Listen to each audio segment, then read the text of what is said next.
Today for Crypto Bros Block History Month Hall of Fame. Anybody that's black that's doing anything, you are an inventor. Fuck it, whatever the fuck you're doing. If you're like Michael Vick and you just happen to be one of the best quarterback, change the game, everybody got to all of a sudden be like, wait, quarterbacks can run? Didn't know that. Probably should not have been fighting them dogs. Probably should have left that shit in the past. But we giving love to Michael Vick today. You know, post Super Bowl mania. Another good scripted season. It was amazing.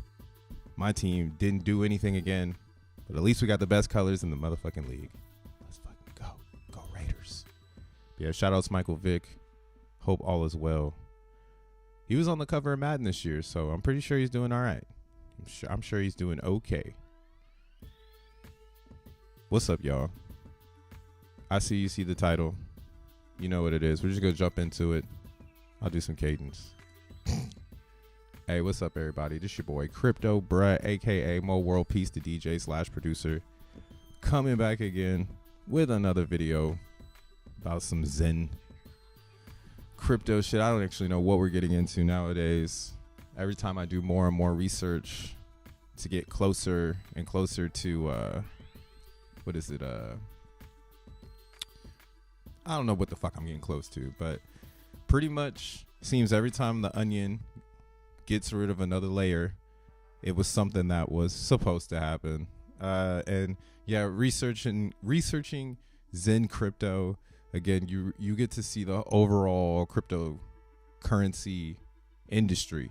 So depending on what kind of user you are, if you're really into operations development, Zen is operations development first, right? So it's been a hell of a ride.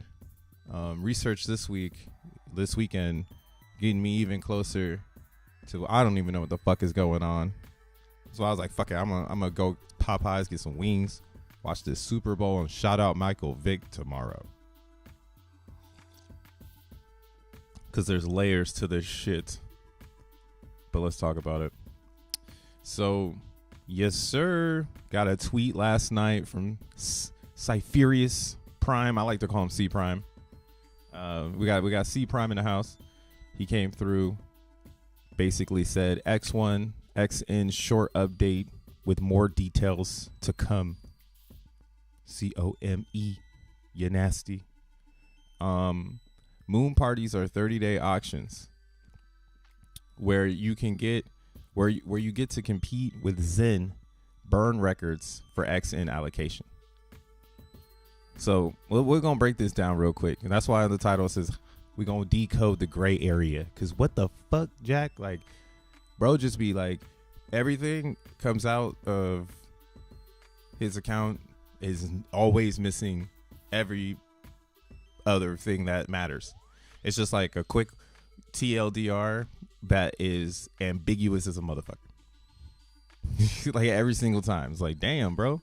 But it's cool because it gets people thinking. Another cool thing, like let's say like you're looking at Jack Levin as more of a blueprint, right? there's people you're going to follow in crypto, or in an industry. You should be inspired. You should be hanging out with like-minded, just like our white paper says. But in general, Zen crypto is an industry, and I feel that way. I feel a lot of people in the majority of development are all in some shit. Like, they're all doing something outside of just Zen crypto, and it's like we all like that Zen crypto is an experiment, something we all can experiment with. So it's kind of cool to be part of that side of things, but that is why there, I think, can be a gray area in our community, because there's a lot of other people who are dreamers.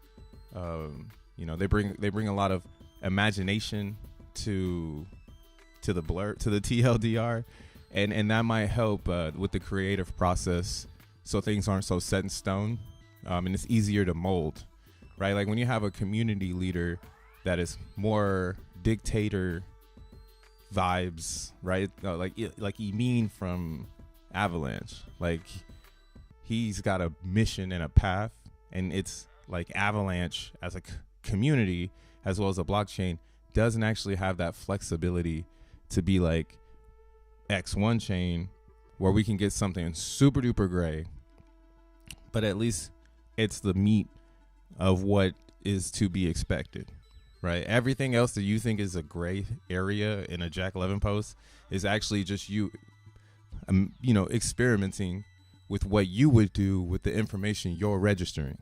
That's all this shit is. So it's been cool watching everybody kind of bring, you know, their own ideas and imagination to this post, because I've heard I get to see where everybody else is, because I totally understand this shit. So let's go into it. So the moon parties are 30-day auctions where you get to compete with Zen burn records for XN allocation. Now there is one gray area here, which is this 30-day auction, right? Some people are saying, is this 30 days? Right? It's like they add a S, even though it says day, 30-day auction. They add a S to say is it every day, but we know that these moon parties are supposed to be based on full moons. So technically, this is once a month, so that's like 30 months, which makes a lot of sense, because he said you can't be late, and that would make a lot of sense that you're burning all month for that moon party, right? It's a monthly thing where because full moons are scheduled by the planet, I don't know, fucking by the stars. I don't know, space and time controls the full moon, so it's programmable. And yeah, something that they could program a contract to basically, you know, register these days. So I'm really hyped for this one. I don't think anyone's gonna miss it, right? In this next blurb, we've got NFTs, XeNFTs, depending on the different classes, get amplifications in the same auction for the original Zen burn records plus Zen yield at maturity. So this one's pretty cool. And again, this is why you want to be making XeNFTs, because you get this type of experience if it ever, you know, just falls in the sky like this, where depending on the class of XeNFT you have, you can get more XN allocation for using it during the moon party. So what my assumption is you're going to be able to burn all month, and then the moon party comes, and this is my assumption, so I'm waiting to hear confirmation, but this is kind of how I imagine it happening. You burn all month, all leading up to this full moon, and then on the full moon days, that's where we get to burn our XeNFTs, and we can amplify our 30-day auction, right? So then that way you can lead up to this like big burn day where people are deleting, in a sense, or burning their future Zen. Like if you remember in the beginning of Zen, there was a big emphasis on how about Zen doesn't even come out onto the market, right? How do we stop it from even leaving as NFT, right? So that's why you get DXN Masterdome, or you get the DXN DB's NFT, where they're creating a wrapper around the XenFT to use it as almost like collateral, right? Because the concept is why do we even need that Zen to enter the market? If the community sees it as valuable, the XenFT instantly becomes valuable. So this is really cool. So what you have again? Different classes. Let's bring up a XenFT. What up, y'all? 27 days is a lunar cycle, so it's on the full moon that will matter. It doesn't go on the Gregorian calendar. That's true. I don't know. That's why I'm like, whatever the moon is, I know the moon is on its own schedule that everybody can follow. Programmed time in the physical shit you can see, physical time you can see is the moon and the sun. So yeah, I mean it's pretty cool. What do you call it? I think it's cool because it's still very transparent, right? Like, how can you be late to a moon party? It's like, just don't miss the full moon. Put every full moon on your calendar, and you're like, all right, cool. I'm gonna be at each moon party. 30 moon parties is insane though. It was probably gonna go by pretty fast though. That's what's gonna lead us into what, 2020, 26, right? Yeah, be 26, 2 years, about 2 years, about 26 or so. Sounds about right. Dude, that's so bullish. Hold on, I'm trying to get into my MetaMask. Dude, that's so bullish for Zen though. Like, that's what it is. I think like some people don't want to be as bullish as they're feeling. And I feel like I've been this bullish the whole fucking time. So yeah, you should feel bullish. Like, this is exactly what we wanted to happen. You wanted a blockchain to be the destination for the Zen, because now the Zen always has a reason to be made and deleted, right? Currently, I'm gonna work a job hard as hell, right? Or whatever the fuck. I'm gonna go out in the real world and get some dollars, and then I'm gonna turn that into crypto, right? That emissions transfer. My hardworking energy, I get in the form of dollar. I'm gonna take that digital dollar, go to Coinbase or Cash App, and turn it into a Bitcoin. Voila, right? That's the current process of getting into crypto. Me, I don't think that's the end game. It just doesn't sound right. So like that's again why I like this Zen idea of creating a token that's designed to be deleted. It's designed to be spent, right? That's what a dollar is. When you say, oh, how do we grab value in the real world and make it so that people can buy fucking Doritos? It's like, oh, why don't we just tell them in the program that their dollar is worth 2 bags of small bag of Doritos? That's it. And we just live with inflation as it goes up. It's like, oh, now you get 1 bag for $1 of your Doritos. You get half a bag for your $1 of Doritos and whatever, and so on and so on. So with the Zen concept, again, it was from the jump, the burn record. It's the only thing to be really horny about. And now we get confirmation of why it's best to make XenFTs. You make a XenFT, you get to participate in burning that future, right? Using future yield maturity. That's crazy. To get some XN tokens. And again, that's what it's all about, man. That's so bullish for the supply of Zen, because it's not even going to be hidden market, right? Some people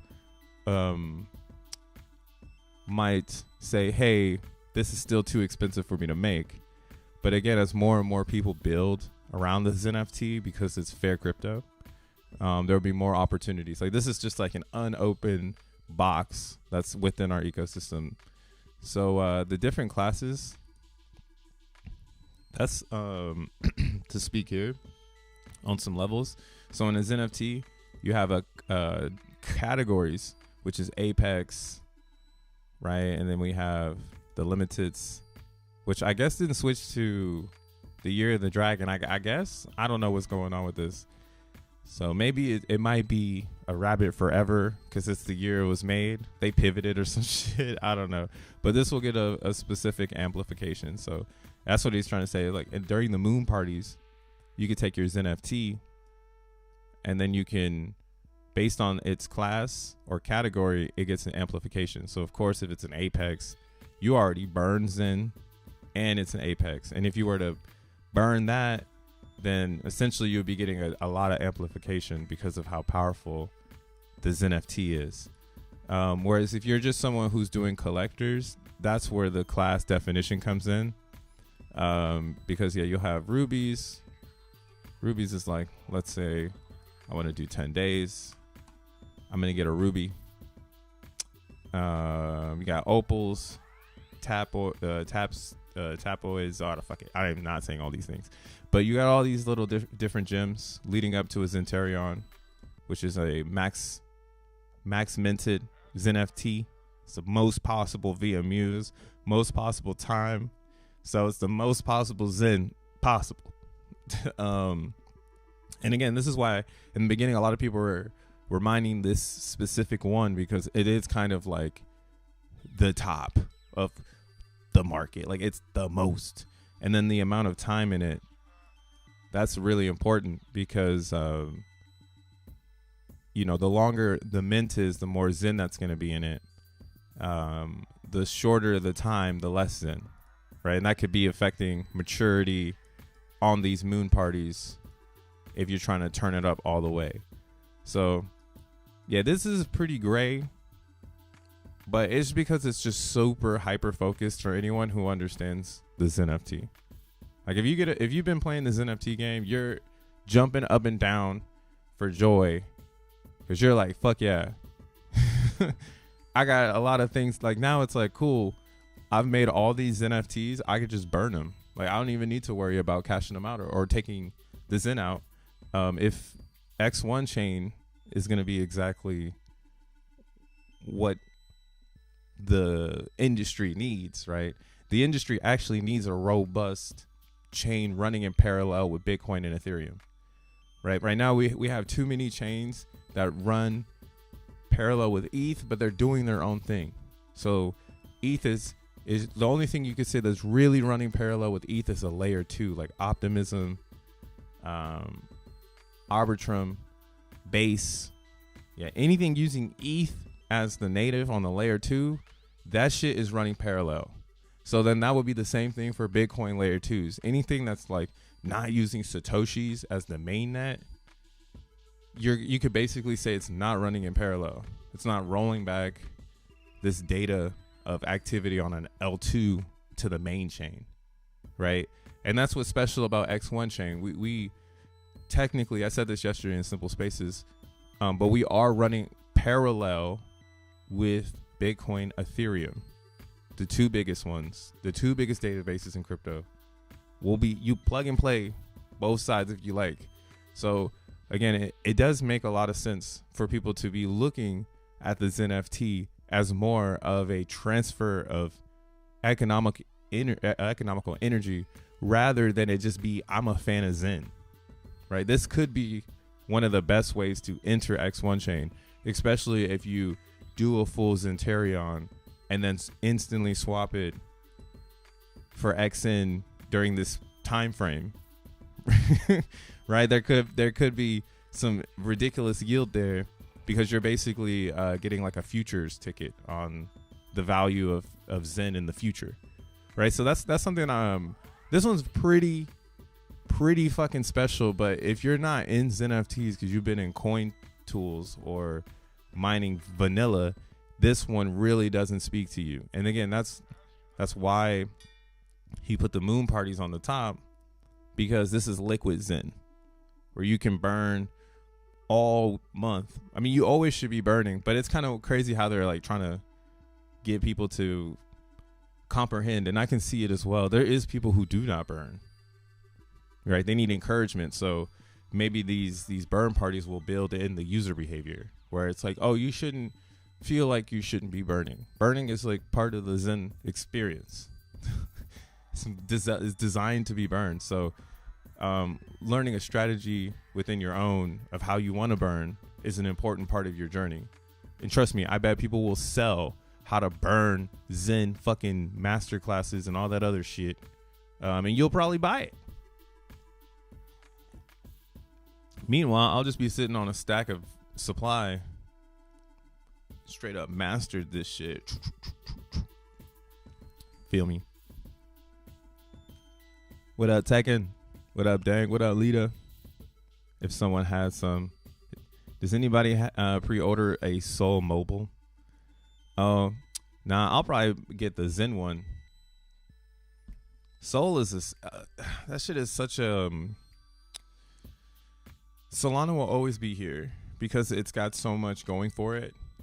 It's a mainstream experience, will always be here. So I believe in Soul for the green candle.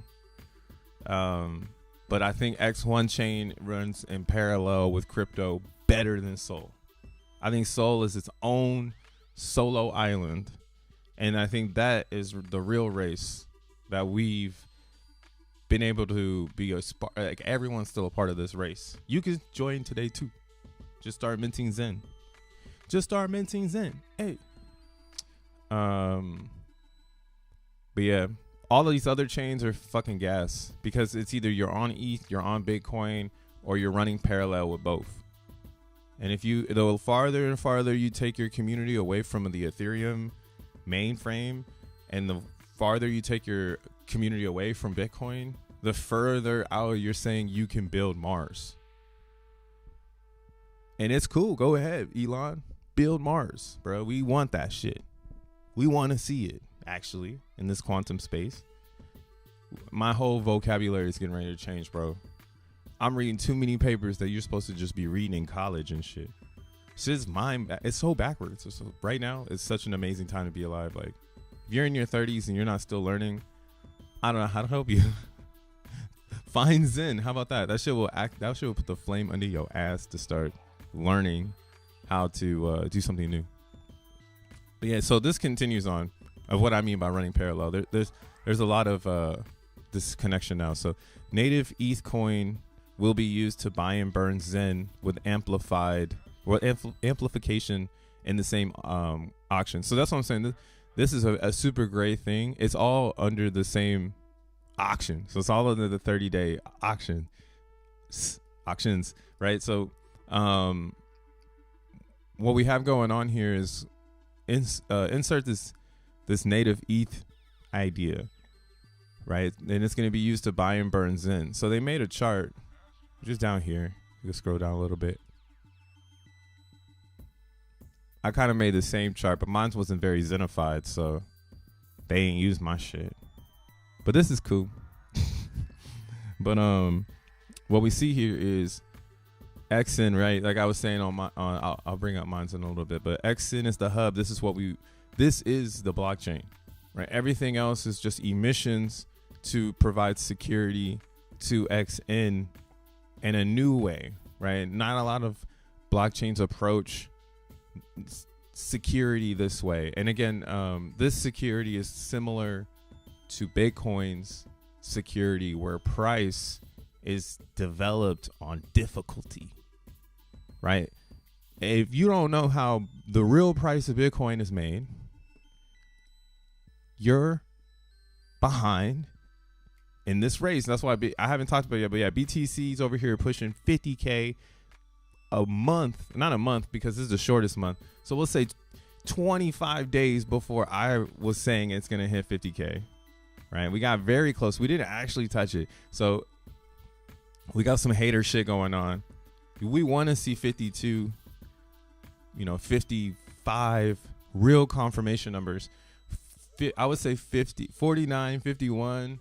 I'm not really too horny for these prices. It could still get rugged, but it's a good place to be in general, because it's just more confirmation that everybody is alert. The world is alert. The mainstream. All right. So if X1's role is to be parallel with Bitcoin and Ethereum, then technically Bitcoin and Ethereum's role is to be parallel with fiat, right? And fiat is to be parallel with the reality, right? And the reality is to be paralleled with whatever the fuck that shit is. I don't fucking know. But let's go back to the money lawyer. So Bitcoin is running parallel with fiat, and people are very scared in the fiat world. And thankfully the Chiefs won, and I'm sure all of middle America put fucking money on the Chiefs. So thank God. Well, that's so wicked. But yeah, so Bitcoin's looking good in America right now. There wasn't any crypto ads that were awkward, right? And everything was so fucking goofy in the ad-based area around tech. It was all homes.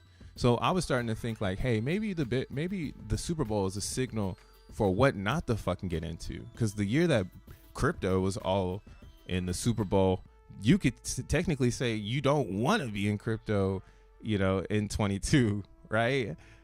So yeah, what if all those houses and rental, stuff is like kind of giving us that indication that like the housing market's fit to crash again, right? That's kind of something I was just registering yesterday. I'm just putting some fear out there, some FUD.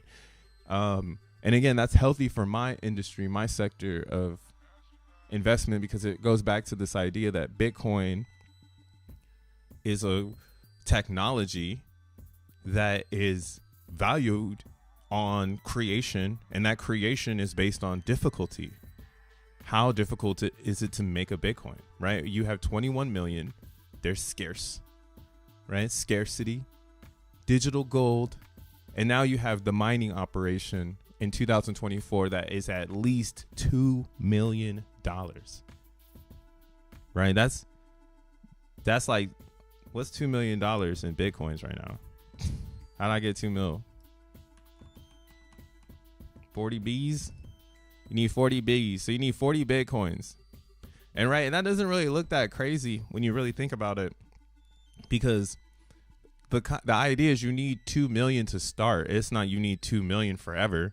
So if you have been an OG Bitcoiner, this is where I'm at with it. I'm honestly believing a lot of people are recycling their elder Bitcoins back into this network, and that is helping push this price up. And again, the reason for this that's happening is the proof of work of the difficulty to make a Bitcoin. So Bitcoin's proof of work is truly the best security in crypto. Money, unfortunately, is the best security in crypto. We can do everything that we want to do, but at the end of the day, the higher Bitcoin goes up in price, the more secure the network becomes, the harder it becomes to attack, right? You can't say the same for a lot of other networks. Most networks, actually, you can't say that because they did it backwards.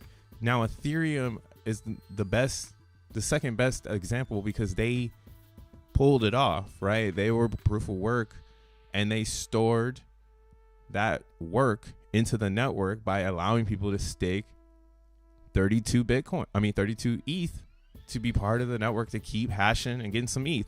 Now you see here, again, 40 BTC is your mining operation. So, and it's the same thing in Ethereum, right? And that's how they're probably doing this now. Now, Bitcoin just doesn't have staking, so it's just not like telling you that, like, oh, you're gonna stake and make an APR, blah blah blah, like, because this is life stake. Once you get into it, if you really are about it, you should probably stake your life to Bitcoin. Life stake.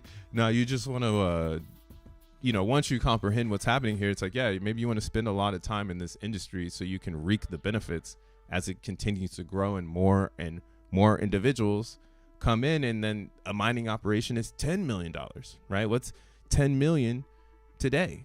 Let's see. We'll go here and we'll take off one of these and put a 0 here, I guess. Here, we'll just hit it with the 6 zeros right here. 1, 2, 3, 4, 5, 6. Okay, so 200 BTC. So if you have 200 BTC right now, you're basically like future proofing your difficulty, Like, that's why I'm like, I feel like difficulty in proof of work is the most secure way to keep the fucking riffraff out of the mission. So going back to Zen and XEN, XEN has Bitcoin's proof of work because of the VMPX. And again, it's not that you burn your VMPX for X and you actually swap it and throw it into an infinite liquidity pool so people can go cross-chain between Bitcoin and Ethereum. Then, of course, we have the proof of work XENM. That's XENblocks. You can go start mining those right now. And that proof of work is a security layer to the XN coin. So then this way, again, it has that Bitcoin proof of work difficulty built in so that as things get harder to make, the network can naturally become more expensive. And as long as people stake around and use case is built, you know, the sky is the limit at that point. So, yeah, our network is getting built out really well. Then, of course, we have the Zen, EVM, and asset burn records. That's you burning on DBZen, Phoenix, Zen Doge, whatever comes out, XeNFTs, anything that's burn. That's that portal.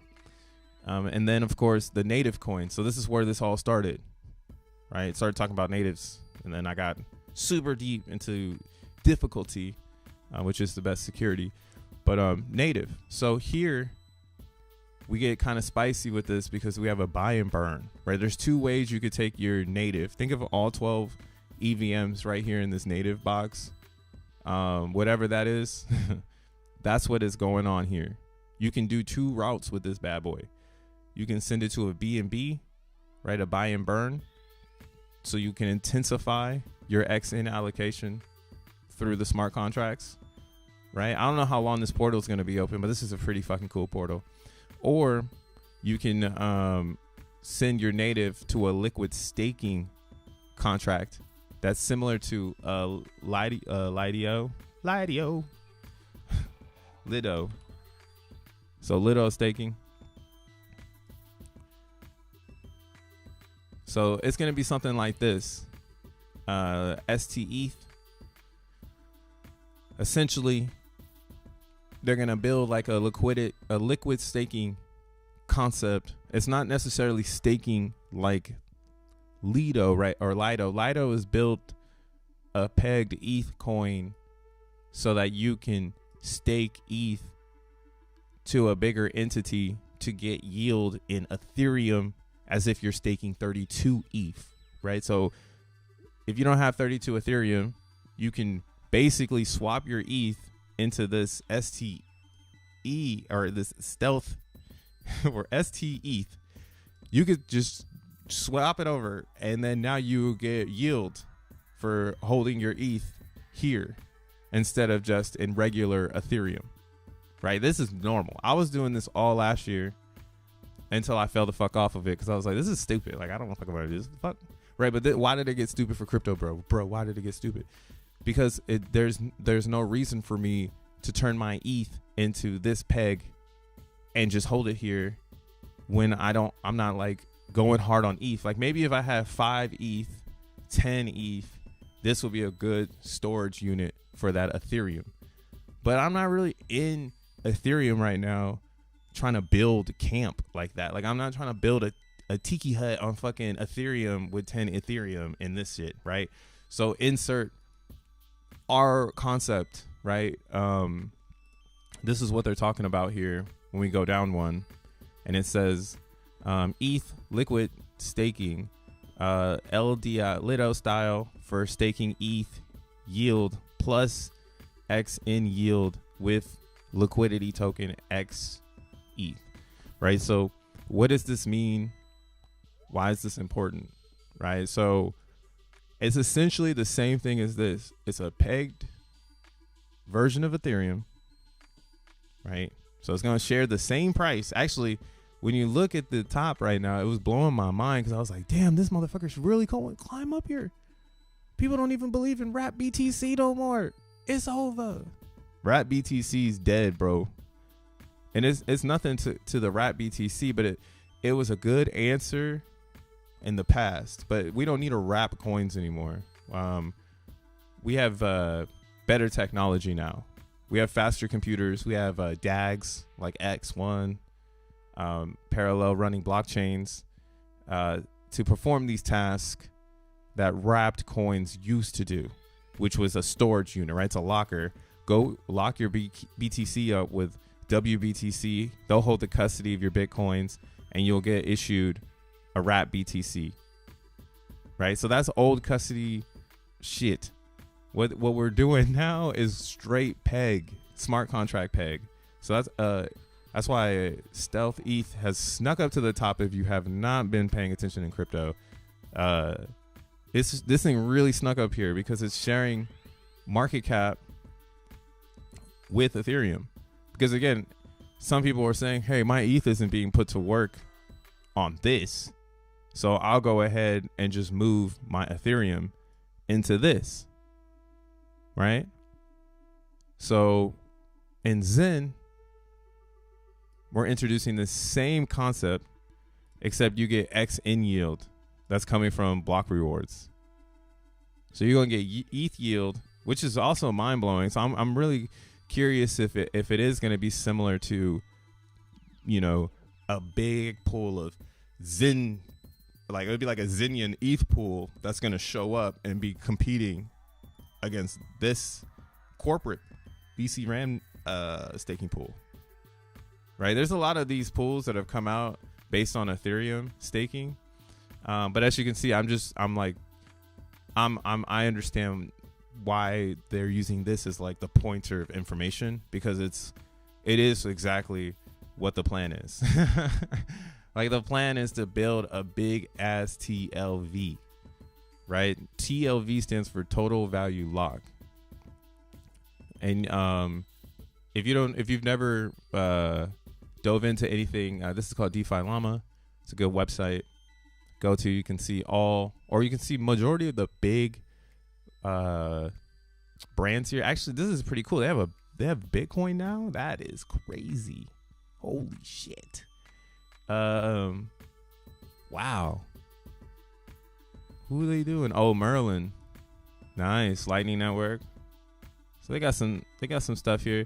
Yeah, see with the fungibility of a Satoshi, we're moving into this era now where it's like now people can store their Satoshis in places, and the place can use the storage of those Satoshis as value to distribute to everyone. It's just getting fucking wild, dude. It's getting pretty crazy. I'm glad that I tapped in though on this parallel movement.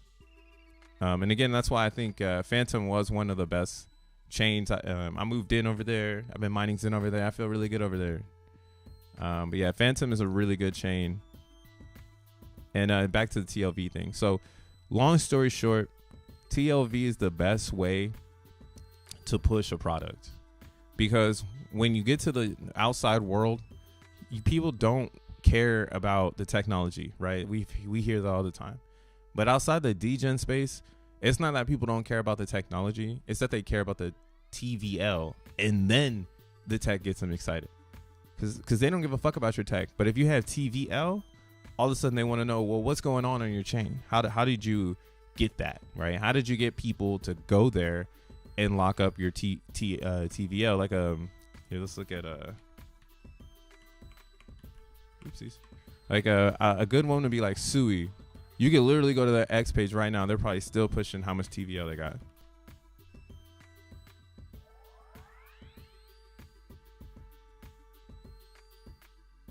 Let's see. It's a hell of a 9. Pro holders say you're lols.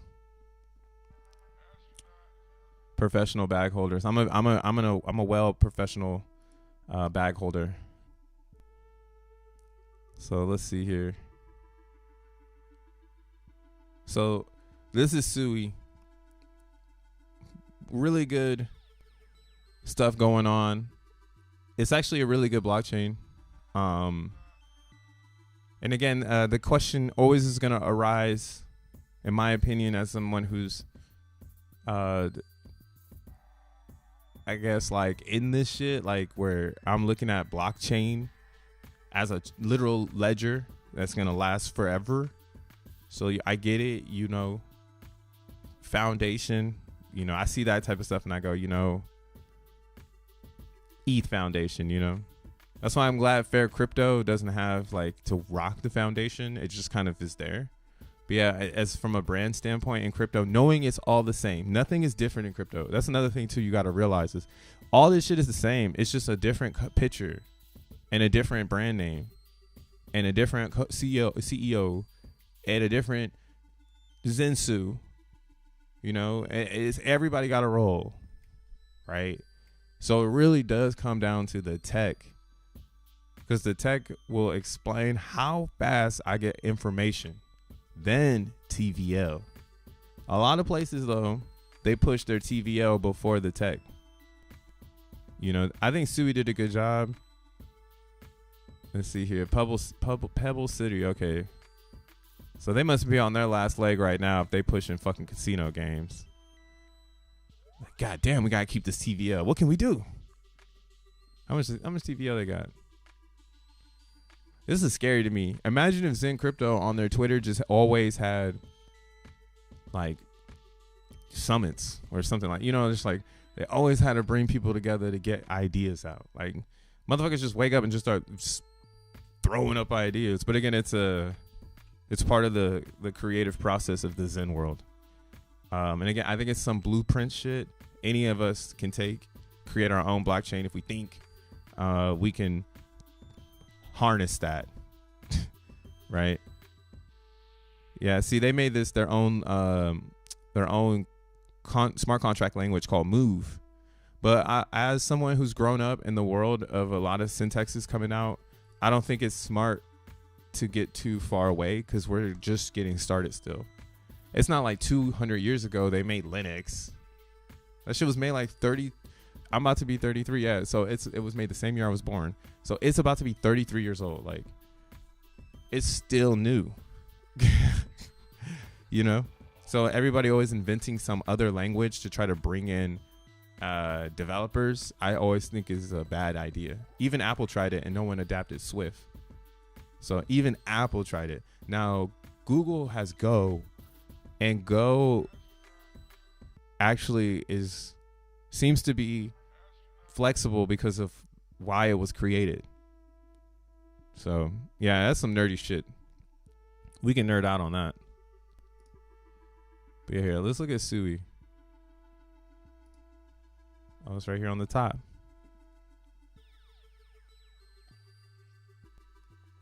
Happy 50K. Who got 50K? Oh, BTC hit 50K? All right, we're going to look at the chart. That's crazy. Damn. I was so close, but it's all good. I'm still positioned in bitmaps. I mean, I have Satoshis, but I had no plans on like going and selling my car to buy a Bitcoin or some shit. Dude, okay, so yeah, look at Sui. So Sui's TVL has just been soaring since they've released. Just out of this world. Right? This is part of the creative process of a blockchain. You actually need to start locking in value so that people can be like, hey, if I go over there, can I get the fuck out? You know, I don't want to go somewhere and I can't get out. So that's just regular DeFi, right? Whenever I used to go out there into the fucking space and time and play on all these chains, la-di-do, first thing I would do is go to DeFi Llama, and the second thing I would do is pick the stupid chain, like Avalanche.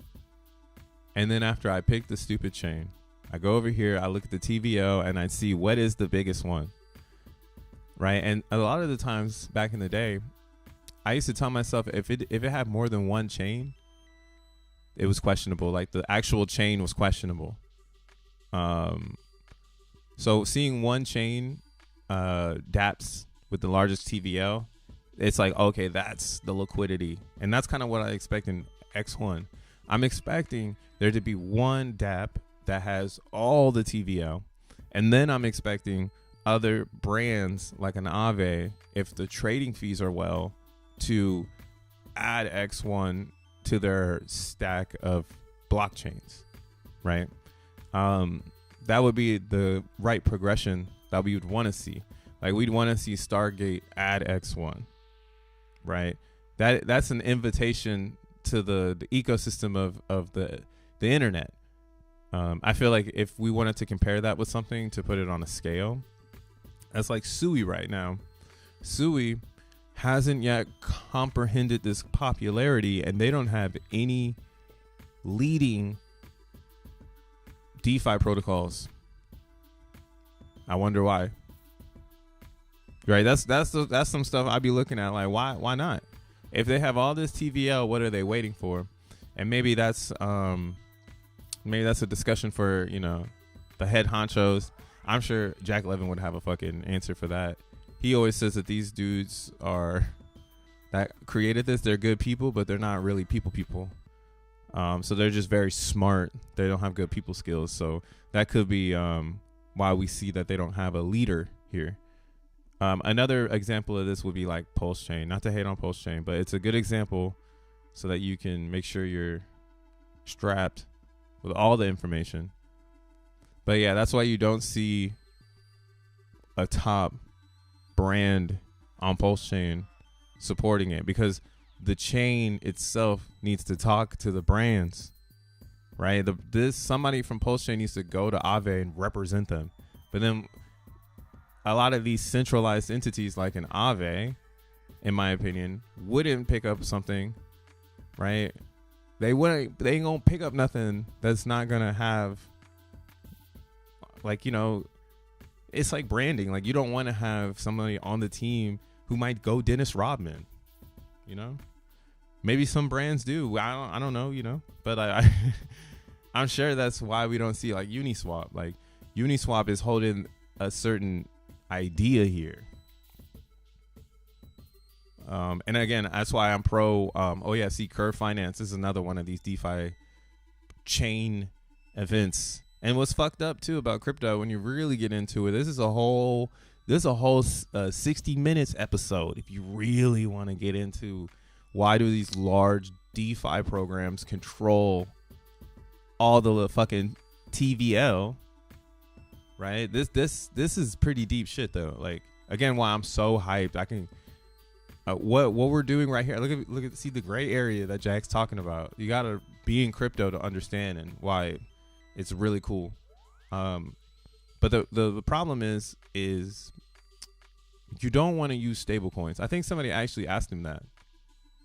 They're like, why don't you just use stable coins? And then Jack like told him, like, you don't want to use a stable coin because when the banks rug, the whole stable coin goes down. Right? We just saw that happen when the Valley or whatever Silicon Valley Bank rugged Bitcoin because all the tech companies were under one roof. So anybody that was in that roof, they got rugged. They had to rug the value of their Bitcoins to survive, you know? So stable coins are not it, Chief. And what we see here in these large entities of TVL hoarders, majority of their holdings will be like in USDT or USDC USDT.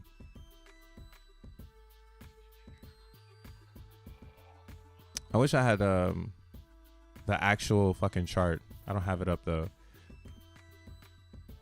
But yeah, Aave, another one that got hit hard this past summer was Curve, when they found that bug in the Viper contract on Curve, and then Curve Finance got rugged because of the bug.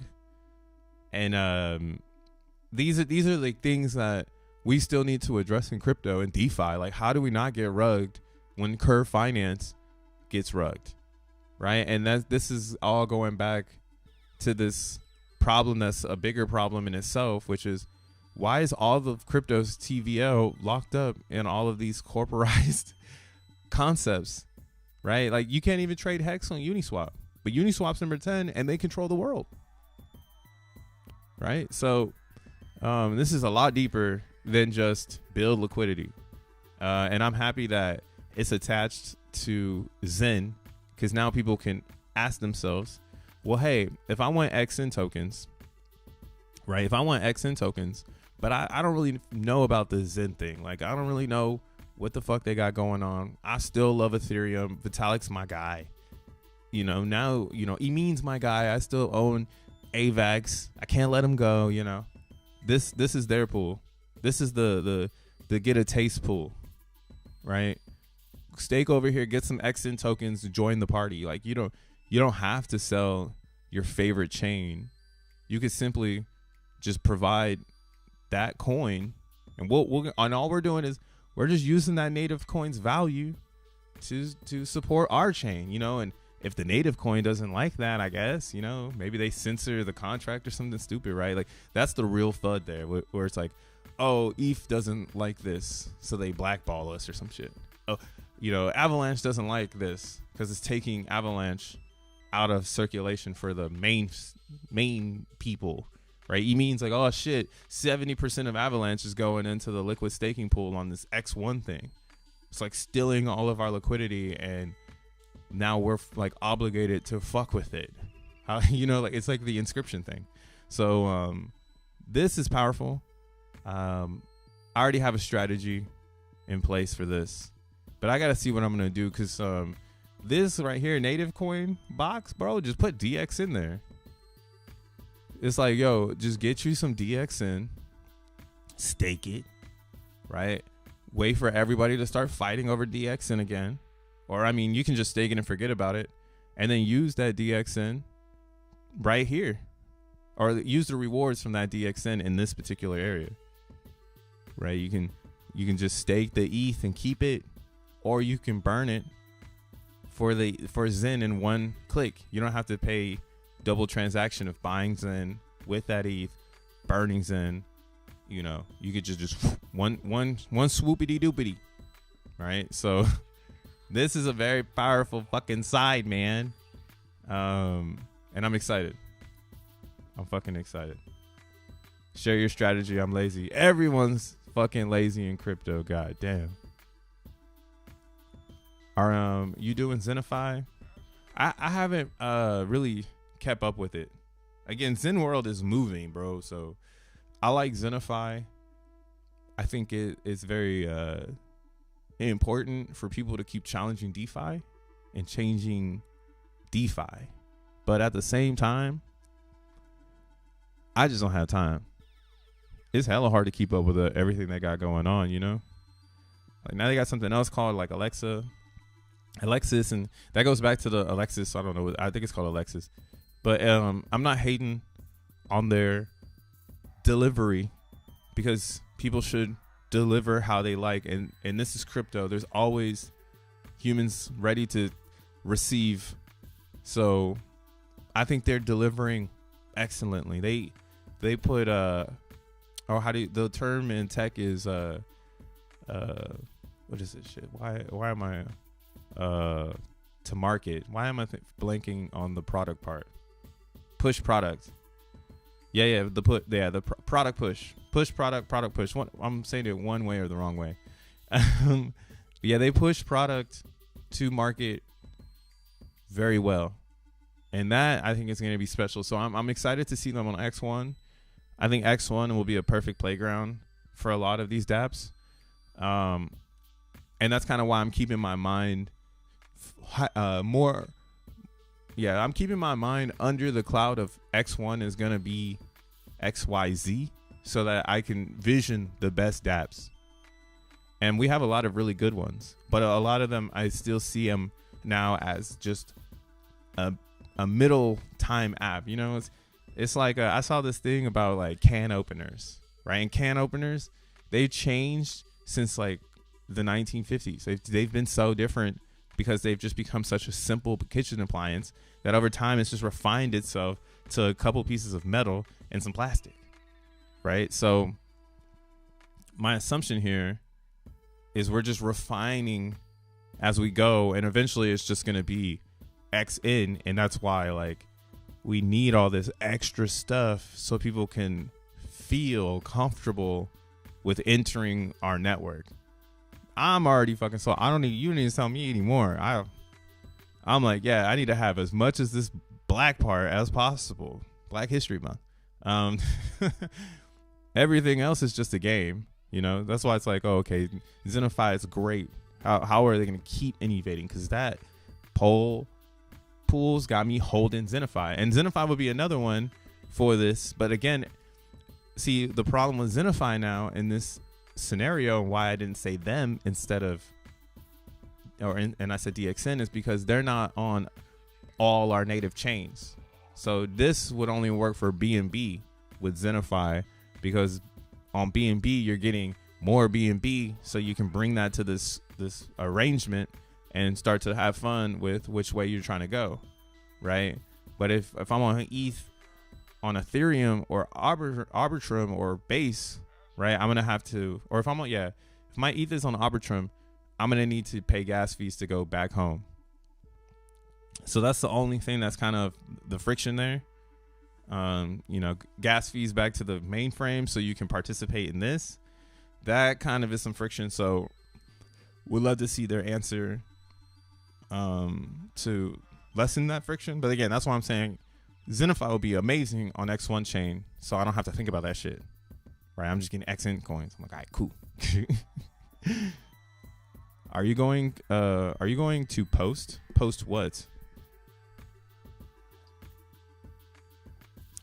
Y'all don't think X1 is going to be a ghost chain like Cardano for a while? Hell no, man. We got Zen.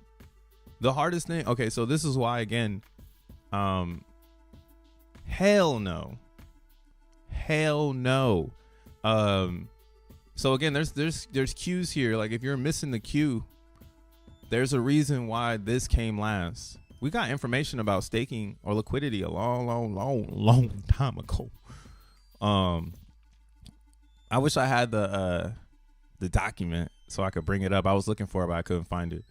But this typically, again, this comes first in most crypto projects. Most crypto projects raise money and build yield liquidity before they release products, and that's why they become ghost chains, right? It's not that these chains are ghost and no one uses them. It's just that they're literally storage units. So when we look at this activity, again, we can use a thing like Dex Screener to see real crypto activity. Just go to gainers and losers and just hit volume, right? This is every single chain where people are. And where are they? There's some Arbitrum logos, some Solana logos, some ETH logos, a couple of OP logos. When Twitter's horny, you see a bunch of Avalanche logos, but when Twitter's not horny, you only see this Pandora's thing on Base. Like this one, I see it here so much. So I'm like, I gotta start paying attention to this because this is the only Base coin that is up here. You see some Binance now, but again, Binance, like I've been saying, it's starting to feel like it's a rebel chain. It's a fuck America chain. That's all that is. People over there just say fuck America. That's it. I can't get jiggy with it. You know what I'm saying? So proof is in the pudding, man. There ain't no yellow up here. Shit is way the fuck down here. Solana's the new BNB. Hop on. One little Polygon token up here. You give me users activity. We know where it is, and we know why Cardano's not here because it's not EVM. So Solana is a special pick, being here on Dex Screener. That is community pick. Community said we need Solana here. We want shit coins. Fuck it. It's not like they said we need Cardano here. We got shit coins. You feel me? Like you ain't hearing nobody say that shit in Cardano camp. They over there on their own little island again, not running parallel with Ethereum. How does Solana start running parallel with Ethereum if it's not an EVM? Ask yourself, where did this popularity come from? Oh, it's because meme coins fucking travel like a fucking holy scroll through space and time. Everybody knows what a meme is. Everybody know Pepe. Oh, you got some crypto? You don't know Pepe? Damn, when this shit come out? Shit, what the fuck? It's looking kind of good. Oh, damn, this looking like this about to melt faces. The fuck is this Fork Pepe from ETH community? Anybody know? If this is the Fork Pepe from the ETH community, I'll meme away. All right. But here's more ghost concepts. So usually in a ghost chain, you would go here and you hit 24-hour volume. So then that way you'll be like, okay, cool. Whatever chain has the most volume, I can't get a ghost chain if people are trading the native, right? And of course, Bitcoin's at top. You know what I'm saying? Ethereum, those are easy. First digital fiat. What the fuck is this? Solana. You know what I'm saying? And then Chainlink, XRP. You don't want to be like this. You don't want to not be in this top 5, baby. That's one fact, right? There's always going to be a big 3 and then 2 other ones. Oh, I guess this isn't top 5. I guess this is 1, 2, 3, 4, 5, 6. But if you remove the 2 social or the 3 stable coins, it comes in at number 3, right? And then when we look at here, the 24-hour volume, this has got over a extra $1 billion worth of volume, 1.5 billion on top of fucking XRP. What the fuck is the XRP, man? XRP over here traded, running parallel with Chainlink in 24-hour volume. That's not good. The fuck? Chainlink over here holding on for dear life because things like X1 and Layer 1 and like Cosmos, these all jeopardize Chainlink. So it was a good idea. I think it's something that people are too invested in. The Oracle concept of fucking, what is that shit called? Cisco and like real Oracle in crypto. I don't think that's it. It's not going to be server based to keep all the things together. It's going to be liquidity. It's exactly what we're building in Zun. We're building liquidity. We're not building hypotheticals that we hope the peg stays together. Fuck that shit. That's not crypto. That's a hypothetical. Hypothetically, Chainlink made a lot of sense, but now it's like, why do we need an Oracle to keep it all pegged if it can get rugged anyways? Like, oh, why? So the rug, I can see the rug in live time. Like, what am I paying for? You know? So again, this is scary to see. That looks like it's running in parallel. Avalanche. Honestly, if I had these 2 coins, I'd probably bleed them motherfuckers in the Avalanche at least. If you don't see what Solana's doing, like, oh my god. Bitcoin Cash, that's pretty unique. I would love to meet some Bitcoin cashers, some like hardcore Bitcoin cashers, some Roger Vers. Maybe one day I'll meet someone who really likes the green Bitcoin. Not an XRP fanboy, bro. I'm sorry, I shit on XRP way too much. It's just part of my ethos to say fuck XRP. It's the wrong X. I'm just talking shit. Cardano wasn't a ghost chain. Hey man. Cardano. So this is the thing, right? To me, Cardano was a ghost chain. Ghost. It's never like, because what it suffers from, or you could say, what is it? Caspa is doing what Cardano did. Like how people hate Cardano or Caspa right now because they don't have smart contracts and they just introduced P2P. That's how I felt about Cardano not having public smart contracts in 2018. I was like, bro, Justin Sun over here fucking forked Tron. Dav's on, like they're live editing. Fuck all this testnet shit. Like they were live editing, right? And I think that's what crypto needed. It needed that reckless Justin Sun energy. Justin Sun helped a lot of people move forward in crypto, because that shit was gonna get stagnant. People were trying to be like, you can't fork Ethereum. It's got to be like EOS and all this other shit. Like, oh, we're going in the V chain. We're gonna have supply chain. We're gonna be putting fucking wine bottles on the blockchain. Like, what the fuck? Like, it's so funny now thinking about all of the narratives that lead to this part here, where it's like, was Cardano really a ghost chain? And I would say, fuck yes, it was a ghost chain, and it still is. Like, I mean, I understand people build, and there's money to be made, but you're literally going into quicksand, praying to God that shit is gonna allow you to walk up out of there alive, right? And you gotta, and if you, that's what I'm saying. And if you go there, like in X1, the vibes I'm getting is, it doesn't matter if you're down for the set. It doesn't matter. Like, you can be down, you don't gotta be down. Like this sec is going to be down regardless if you're down. So that type of energy installed into the core of the blockchain is going to create users, because people are going to use the chain regardless if you're using it. And the best part about it is it's an open garden. X1 is not like Cardano, where the problem they had was they try to make it seem like you're cool if you're into Cardano. And it was like, dude, you can't even use this shit. How can I be cool if I can't even use it? How can I flex if I can't flex?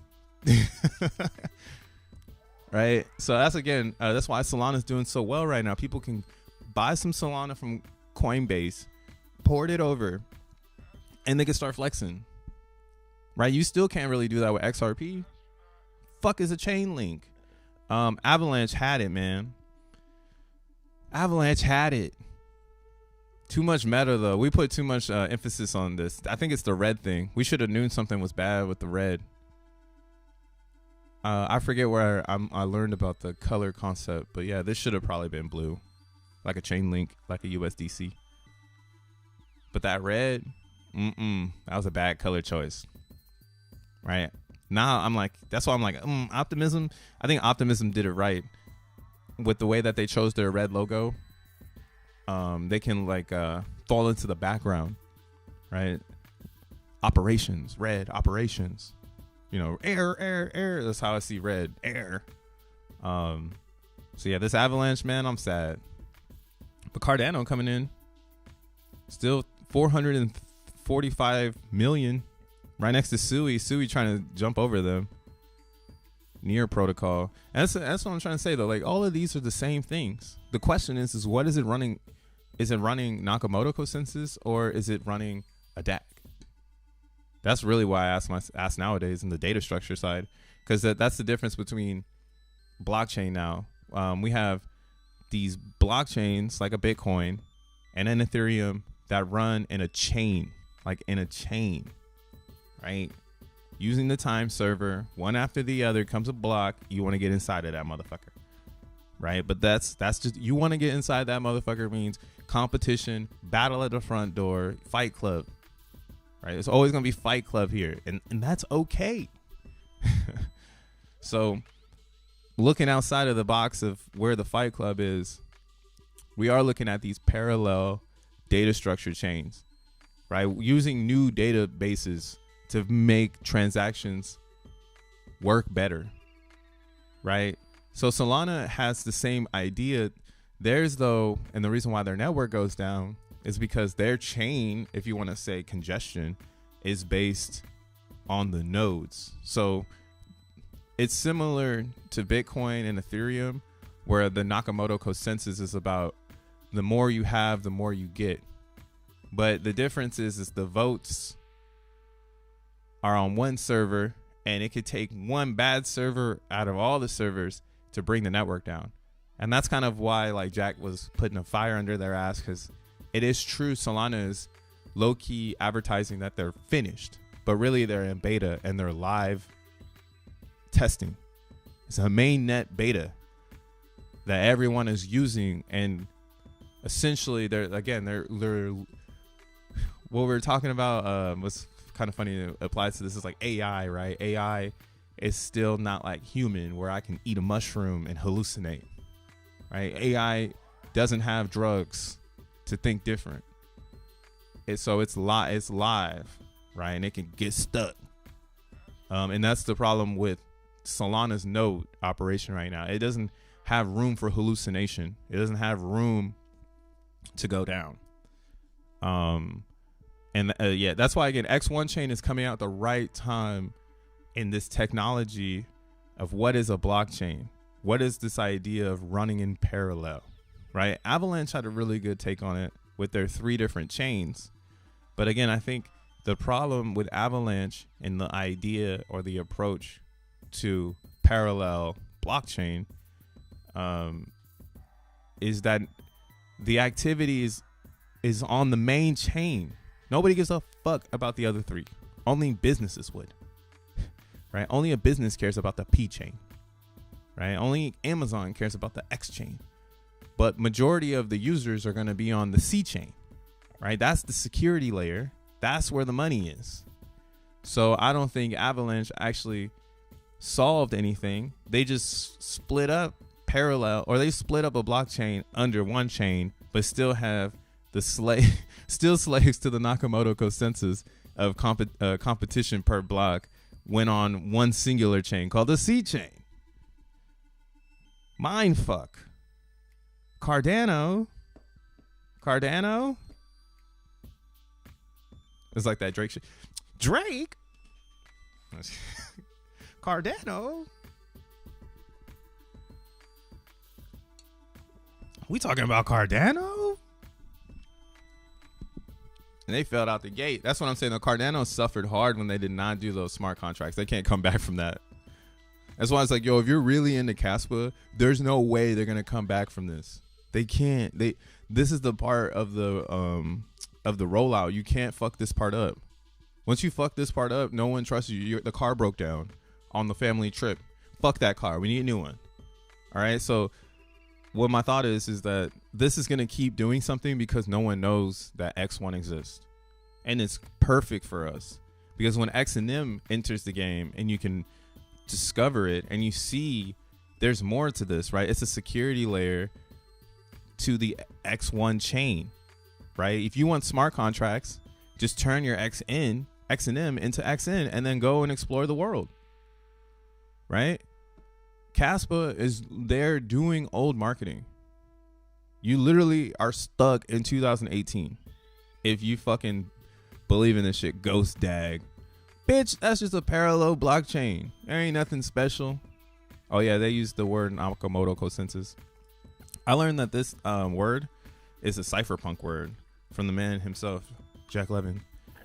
Shit. Yeah, so Nakamoto consensus, this is a time traveling word. And again, nothing in crypto is hard. All is simple. The hardest thing in crypto is consensus. Everyone agreeing that this is the honest chain. Everyone agreeing that this is the best idea to move the database around, right? Nakamoto just thought of this idea of competition, right? Which just makes sense. You bid on space. That's life. In life, we have competition every single day, you know? It's up to you to sit on your couch, but then you might turn your PlayStation 5 on so you can get some fucking competition in, bitch. You know what I'm saying?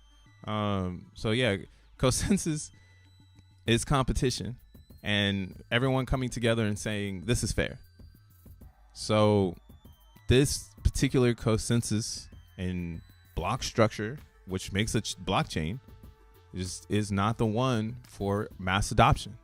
It's the best one for value creation, but not the best one for mass adoption. And again, I can keep talking about this over and over again because now I hope you see the picture here where why we need liquid staking on all chains to disrupt their fucking chains, one. And then two, it builds that liquidity for people to leave X1 chain. I don't know why you would want to once you're in there. But, you know, maybe someone does want to go back. They see an opportunity happening on Avalanche. So they're like, I need to get out of here. So they get out of here by swapping over the X AVX or, you know, Avalanche, AVAX. And then they can swap that for Avalanche to get back to the native coin.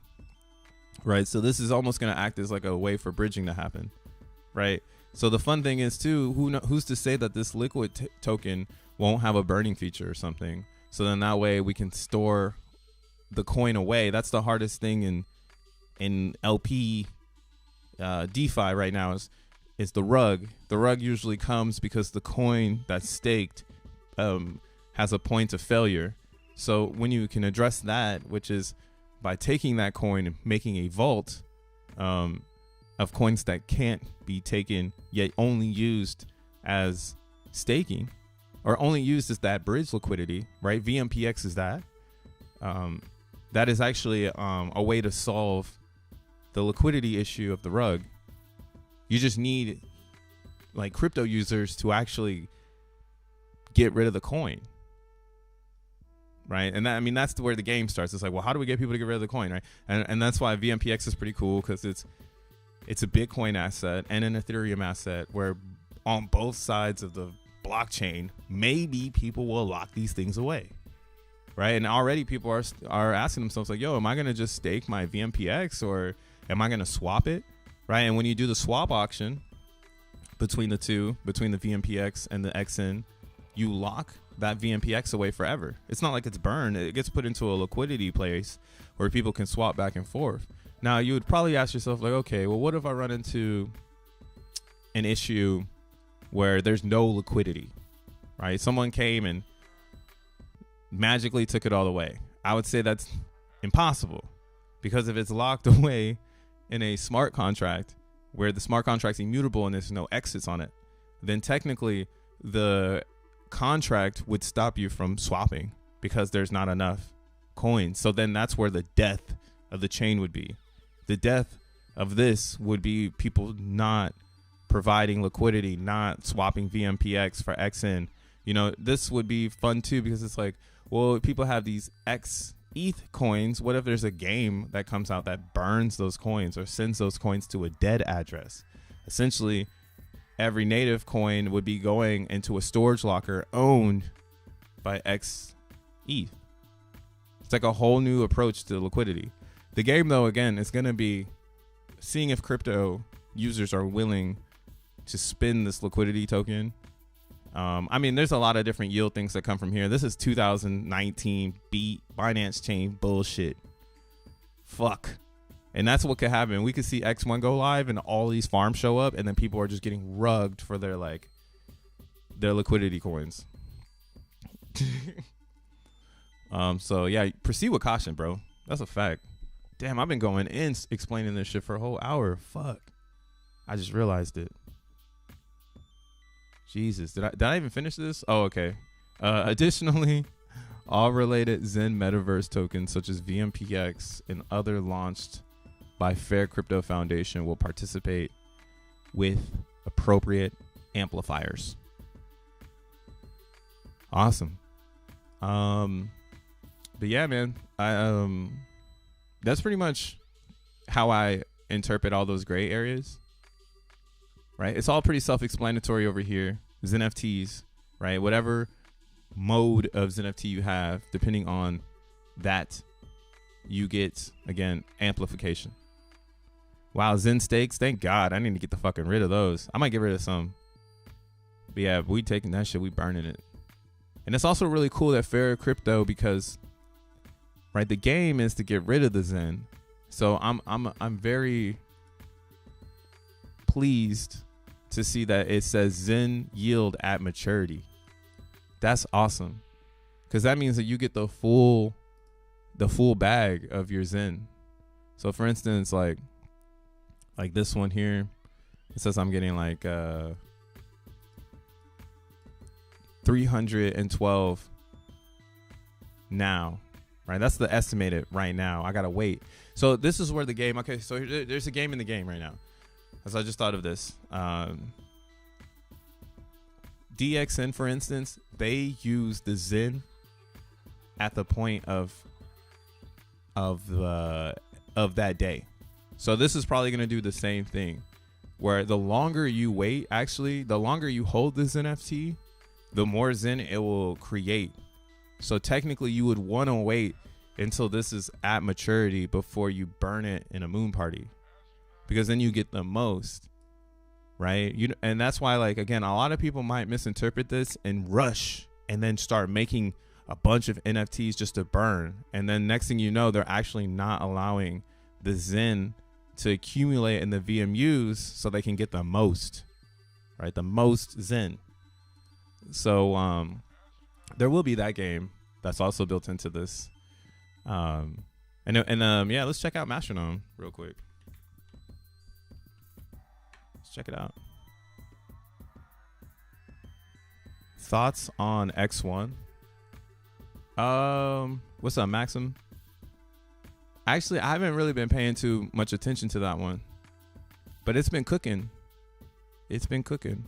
And the reason why this one's cooking is because it's a live experiment, kind of like how Solana is developing node-based operations on the fly. You could think of this as a traveling thought. And the reason it can do this thought experiment, right, the whole Strudercat thing, is because there is a group of individuals that are not going to sell their X1 token. I mean, yeah, you could almost say, like, what would happen in X1 if everyone didn't feel like selling and we just staked all of our coins, right? It's another Strudercat concept, another box to ponder on. But in my pondering, and why I haven't sold my free minted X1 coins, is because, again, one, it's fuck OKX to the death of me, and then two, I have no reason to dump. And there's a lot of other people that are in the same boat. Like, we don't hate Zen, and a lot of people did not claim, because this came out in a moment where people were still saying, "Oh, another shit coin," right? They're not comprehending that, like, this is a community now, and we are allowed to have shit coins for fun. So this is a very unique coin because the speculators are driving the price, and holders are holding the price. It's as simple as that. Now, do I think that this can be sold off? Of course. But the thing is again, since there's not an excessive amount to selling, because majority of the holders are Zenians, these sell-offs are just trades. So it's people trading it up and selling it down. So they're running out of steam, and that's why the price is starting to go up. They're like waiting for others to come in so they can dump this shit. And who's to say it might happen? The way people are speculating on this X1 thing is kind of hilarious, because never do they talk about it, but it's someone always asking about it. It's always blowing my mind. Yeah, see, look right here. Will others in eco tokens like VMPX and Zone participate? What's also funny too is, like, Jack, like, literally tells you right here, any additional Fair Crypto Foundation, like other people don't know how to read, bruh. I have dyslexia, bro. Come on, bro. Can't let a dyslexic champ school ya. That's why I be giving up on words. I was like, man, fuck all them word shit. You can see it. You can read it. No, I'm just kidding. But yeah, so X1 though. Yeah, we holding this. Man, yeah, cause you know what? I minted this for $60. Right now it's at $91. Why would I take $91? The fuck? This is Struder's cat, and I think X1's gonna be amazing. And I think a lot of people that have been working hard, like myself, is not gonna sell their XN tokens. Fuck all that shit. I think we gonna make the most powerful blockchain, because this could be an opportunity for everyone in the world to hop on board. We had Verizon Wireless yesterday saying that they broke the internet. Bitch, y'all are the internet. So when the internet's broken, it is your fault. That's what I was so appalled. I was like, yeah, when the internet is down in my house, because I have Verizon, I'm pissed the fuck off. Like, Verizon, what the fuck? Now they made a Beyonce commercial to troll my ass. Then Apple Music also said that they crashed the internet last night with Usher's performance. It's like, y'all ain't never heard of Zen. Y'all don't know what it is to crash the internet. You ever held a blockchain up? Held it by its neck? Everybody's like, I want to use it. You're like, fuck you. I gotta get my mints in right now. This motherfucker by the neck. But yeah, this is a special one, man. Just get it and forget about it. And again, the speculation is ridiculous. They don't even talk about this coin, and people are all like making up all kinds of imagination shit on this shit. Yo, they're gonna burn the 500 million or whatever. Like, oh, they're gonna give an airdrop. It's like, yeah, they are gonna give you an airdrop if you minted this. They say it over and over again. Anything from Fair Crypto. So I don't know really. Yeah, damn. So that means too. Yeah, if you did the nights, there should be some amplification for the nights. I wonder if we should be putting more pressure on their neck to support the nights, because this shit is forgot about. I still got mine though, but definitely forgot about. So yeah, it'd be VMPX, the Knights, and then it would be X1, which is this zone token. And again, it would be minting. And maybe they do something for people holding it. So that's where the speculation could come in, I guess, where people are speculating that if they hold this coin, that they're going to be part of some sort of screenshot. Now, that's a good possibility. So I wouldn't rule it out. But I'm not going to bet on that shit, because you can just get to work right now and mint some fucking, go to Vast, man, and start minting today, go and make some Zen. You can spend all your time in quantum pondering about this outcome of this coin, literally, or you can get into a good position. And again, I do think feeder apps. I mean, I'm fucking up right now. I'm close to the end of the show, but fuck it, yo, what's going on with Titan? How do I get some fucking ETH from this? All right, now it's making some sense. Why don't I take some ETH from everything and put it in liquid staking? How about that? I'm looking for some ETH yield that I can bring right here, baby. Right here. I'm looking high and low in the crypto space. So what the fuck Titan do? Anything I can bring it back. Let's keep pumping. Oh yeah, we out here. I'm gonna show it some love now too, since we're talking about it like this. What we doing with this?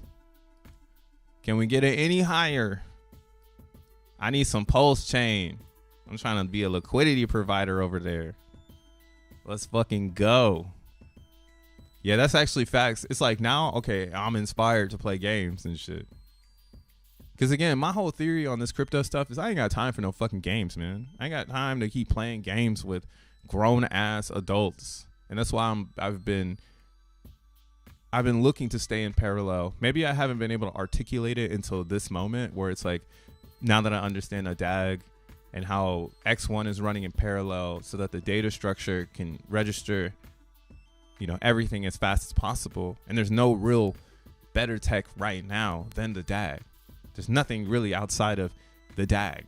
So, that's the Porsche, the Ferrari of data. So I'm with it. And now I'm fucking inspired, right? I think that's why I've just been moving in parallel by just DCAing in a crypto and saving it in the Ethereum portfolio, DCAing in a Bitcoin and saving it in my Satoshi portfolio, and then inscriptions made Bitcoin cool. So we are in a very special, we're in a very, very special place with the Zen stuff, because again, it inspires activity. Man, I ain't stop shilling this shit. Look how good it looks for this week. This is the weekly right now. We're not even looking at the RSI down here. I know it's probably looking juicy. Yeah, it's on the slow ride still. You're really late to Zen when this weekly RSI is finally above 10. Yeah, when it's up here at 10, I'm going to draw a line there. That's the too fucking late line. What's up, D-Ocean with a 5? What is X1? No technicals about your vision of it. Is it a core? Is it the core of the planet, center of the galaxy, heart of the body, mind of the ecosystem? Yo, that's tight. You can hit a like up, man. Like that motherfucker. But yeah, so that's exactly what X1 is. It's the core of crypto. It's the core. Again, ideology is about running parallel with your past, so you can stay connected to what came before. And then from the ideology of the past and comprehension, you can essentially disrupt and re-engineer anything. But you need to understand what is this core fundamental, right? Like, what is this principle that I'm breaking, right? If I go in and I just step on a bottle with no shoes on, am I actually breaking something, or am I just fucking hurting myself, right? So walking into stepping on a bottle with a fucking steel boot so I can blow that motherfucker up, that's kind of what I'm getting at with this theory of Zen teaches you the history of crypto because it's so embedded in its vision that you are a part of the core story. You're back in parallel. And I haven't found a crypto yet that's this parallel to both ETH and Bitcoin. Not just saying that it's a piece of the two. Imagine they're like flying parallel to each other. Like Zen just caught up to these two people. Like it's like a race. I mean, Bitcoin is still in front of Ethereum, obviously, and every other coin has come up to try to test Ethereum to see if it can bump it out, right? And right now, you would almost say, because it's visible, Solana is right there, surpassed BNB. It's right up there, bumping on the ETH wall, but its biggest fault is the database. Database goes offline too much, and people don't like that. People say, hey, I don't mind paying $100 for my database not to fail. Right? So again, that goes back to the security thing. People will always have money for their blockchain. They will always have it. Right? And that's why the broke motherfuckers that are in Solana, they're like, dude, fuck that. If this shit goes down, as long as it comes back up, man, I got to get out of this broke ass world. Like, it won't be broken when I'm not broke. That's how everybody hold this Solana right now. It won't be broken when I'm not broke. Right? X1, again, it's not out yet. It's not popular. It's underground. It's not in the word outside. That's why you have a Sony or Salmi, and you have like these influencers who are only into crypto for the pictures. They're not in it for the reality. Some are. Some of them are so woke they're in it for both the pictures and the reality. And I like that shit. Some are literally just in it for the pictures. So I don't really follow those, but those are signals to let me know the bottom is in, because they only show up when they can call something to make their picture look a lot more intense. Right? Like I've essentially shitted on my picture because all I do is talk about Zen. Now some people are like, I don't trust crypto, bro. All he does is talk about Zen. It's kind of funny. Facts, man. All roads lead to Zen when people are tired of the crypto games. Yeah, man. Because it's like when you want to play the crypto game, what are you going to do? Who's your master when you're in that realm? At that point, if money is ruled by the government, and I got to follow the rules of the government, doesn't that mean all of these things that want to be money have rules based on their government, which is the consensus? Right? This consensus is what governs the servers. Security or price of the token is the second layer, right? And some perceive that as the first layer because it's so strong. But the strength of this $49,000 number, it only looks good because behind it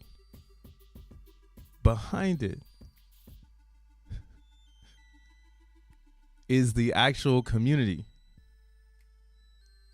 Everybody's right fucking here, man. I don't know how many more things you need to get back into parallel with Bitcoin and get back into parallel with technology. There's so many things right in front of our face. Yeah, and nothing is gonna get as big as ETH. I won't be surprised. Solana though at $1,000, possible, but how long it takes to get there, I don't know. BNB, again, since the CZ concept, and we're still waiting for his trial, which is in the summer, it hasn't really moved much. It was at like 319, now it's at 321 or 323. It was at 293, I remember that. So again, this is recovering. This has its own world, but I do think it's hit a ceiling. I don't think it can get any bigger. I think BNB is as big as it's gonna get. Right, they got to do something else to become bigger. But but it's not like they need to be any bigger because they hold a weight in the crypto industry. It's like Coinbase. Like the thing that they're fighting for is not what I'm fighting for, and they have longevity in that sector in crypto of onboarding people who want to keep their identity. There's a lot of money in that. I like the side of crypto where people make a wallet They hold their keys. They create their own identity on their own. They log in when they feel like it. I like that side of crypto, and I like to look at projects that embrace that, right? So yeah, all roads lead back to Zen. All roads lead into X1. So there's really nothing else out there. Show me your chain. Show me your chain. Tell me what chain's going to be better. If X1 is the core and the magma, Zen is the knowledge, and spot by at high class teachers who tell you how to get to the core and minting by buying books. Lols. So Solana launched in March of 2020, and we know Jack likes how Solana was rolled out. So most likely we see a March launch. That could be a thing. I mean, we have until the end of March before we're living in a lie. So some would say like, oh, Q1 ended at the end of January, but Q1 actually does not end until March 31st. So technically we have we're in the rollout phase. I believe we're in the rollout phase. Every Sunday we're getting something new. If you haven't realized, every Sunday there's something significant right now for the last 3 Sundays. So my node has been running fine. There's no problems. Most people are still getting online. A lot of people have stopped trying to get online because they're not giving away XN tokens. So again, that's why I'm pretty sure when we get this testnet, which is on the way, no, we already have it, but I'm saying they're going to open it up so that y'all can get on it. So then when you guys come to the testnet that everybody that's been a validator has been validating, we're going to get another idea. We're going to be able to see like what's next. Like, how does it look when everyone came online so excited, right? I need to test X1 chain. It's live now. It's been live, but now, you know, the psychology of the human saying, no, it's live for me now, you know. I'm in the world with you now. Like here, you know, I'm receiving the message. That's going to be a really big part of our build. And again, that's why I think liquidity is the last step of marketing. This is the last bit right here. Now it's all come together because this is huge. The emphasis here. But what will be funny to see is the ratio of people that just go straight BNB. They might not even go this way. They might just say, fuck that. What the fuck? I just want XN. And that's actually really good for us. The reason for that means that think of this as like a choice. Like you have a choice to keep your existing technology. Oh, yeah. That's the best way to say it. This is like going in and buying a new iPhone. Like if you want to trade your shit in. It's like, oh, you got an iPhone 5. We'll give you $200 if you give us that. We'll give you a $200 rebate. That's basically this BNB. Because it's like, once you do this shit, you're going to give me your old iPhone. And I'm going to dust that motherfucker. And yeah, you can't get it back, right? Whereas right here, this is kind of like you walking in to the Apple store to get a new iPhone. And then you're like, you know what? I'm gonna keep my old iPhone. You know, I'm gonna keep my old iPhone just in case. You know, I'm gonna get the new ship, and I'm gonna keep this one just in case. Right? And that's why this is a beautiful layout for this native part. Because it's a real transformation. Some will say, fuck that. I'm gonna transform mine into ETH, or my ETH into Zen. So I have more flexibility. I can go and burn DXN, Phoenix, Xenify. More flexibility comes with burning, or excuse me, going straight native into Zen, right? To get XN tokens. There's just way more opportunity there. But again, Fair Crypto, they're just simplifying it. So you don't have to worry about that part. So yeah, once, this is huge, guys. I just hope you understand that this is fucking big. This shit is done now. This is done. It can't get any. Where else are we gonna see an arrow show up? Like, what else can plug into this? What the fucking real sun? Like, oh, we got a solar farm. I don't know. Solar farm doing airdrops to every address every day or some dumb shit. I don't fucking know. E40 choices. You got choices. Crypto bro, give me some XN so I could delegate to you. I feel you. I actually don't have any right now. I'm just delegated up. I haven't looked at it in a minute. Let's look at it real fast.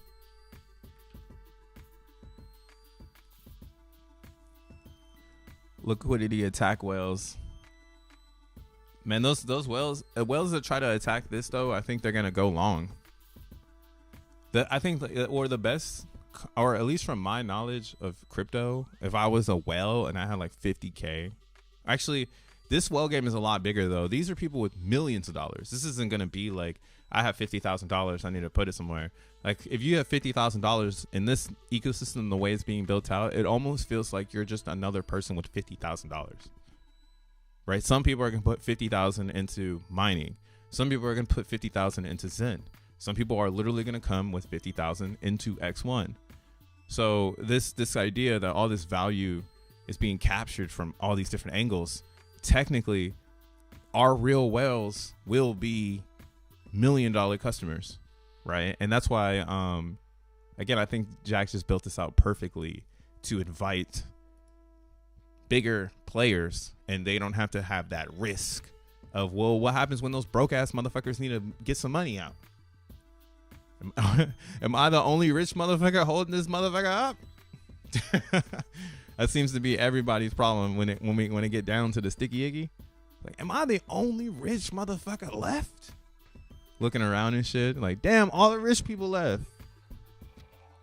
That's funny. Man, yeah, I'm not hashing hard anymore. I think my last, well, I don't know. It's really hard to gauge how much we make off a delegation, because again, there's not many transactions happening. So I feel like I'm not really making that much. Yeah, April, so 10 days ago. So 3x in 10 days. I mean, that's not bad though. That's not bad at all. That's what it should be probably. I shouldn't be expecting to see like hundreds and hundreds of X in a day unless I'm staking millions of coins.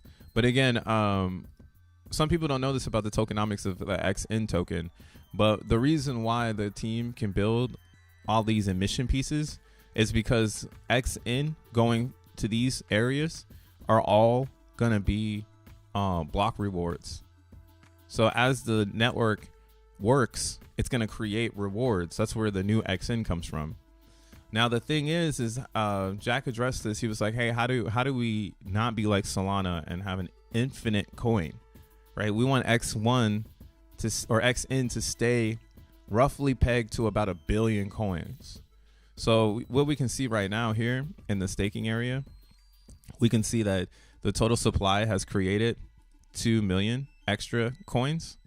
And what happens is when so the way that they're keeping that inflation low is when people create new coins, instead of those coins coming from like the smart contract, right? They're coming from the block rewards, right? So the only way new X1 is coming into existence is going to be through people like unstaking from their validators. Because when you do the unstake from the validator, that's going to produce new XN. Other than that, all this XN that gets staked up, this you can almost see is like a liquidity pool that's going to be harvesting the Zen or the XN for all the participation happening on the outside. And that's why, again, I'm pretty sold on this concept that this might be one of the most profitable nodes in crypto. Because if you're just sitting in that motherfucker and you're just collecting, right? Oh, and you're just restaking back and you're not pulling anything pretty much out of it, it should pay for itself, right? It's like you become part of the network. It's almost like you become Neo. It's like you took all of your crypto energy and you put it into the chain, and now the chain just gives you crypto forever. You don't have to work or crypto work ever again. X1 is work. It's like a piston, right? And if you don't understand engines, The reason why your engine can run forever is because the pistons fucking explode and they are covered in motor oil, so that as long as your camshaft doesn't have any F-ups inside of it and you have good compression in your engine, regardless if the engine's from the 70s or from the 2000s, it should fire and it should hold compression, and those pistons should pop off with fuel, right? That's why engines are a very fascinating thing to me. It is a metal heart. Like if I could install an engine in my goddamn heart, I might do that shit, you know? If it doesn't have to run on gas. Maybe gas inside of you won't be good, but like, that's the idea, in my opinion. You know, how do we put an engine in this car that once we start it fires for as long as we can? And maintenance, right? You're gonna need to do oil changes. You're gonna need to get a new alternator. You're gonna need to change the belts, right? That's keeping your node updated and upgraded and staying within the quorum of consensus. Not everyone's built for that, and that's why we have all these extra ways to be a part of the network, so that you can feel like you're doing something, even though most of the work is going to be here in the middle. So I guess I am shilling X1 right now because I'm in the middle and I need all y'all motherfuckers to do all this shit on the outside. Because I'm locking my shit in, man. Fuck it. You could be like me. I'm like the only person that creates this. Al Bells, Tree City West Bells, Jack Bells. I'm just like the last person. Like, fuck. Hey, fuck it then. I'll build the supercomputer to run it. I don't know. But yeah, I hope you guys see what I'm saying. 50,000 into DB Zen. Yeah, you could throw 50,000 into DB Zen if you want. Damn, Dank, you think March 11th? That's an arbitrary date. 3/11. So that's an actual that's a Matrix Day. That's when the COVID, or that's when the CVID was declared in the NBA. NBA equals 113. Depends on entry price. When are you gonna enter? When are you gonna enter DH land?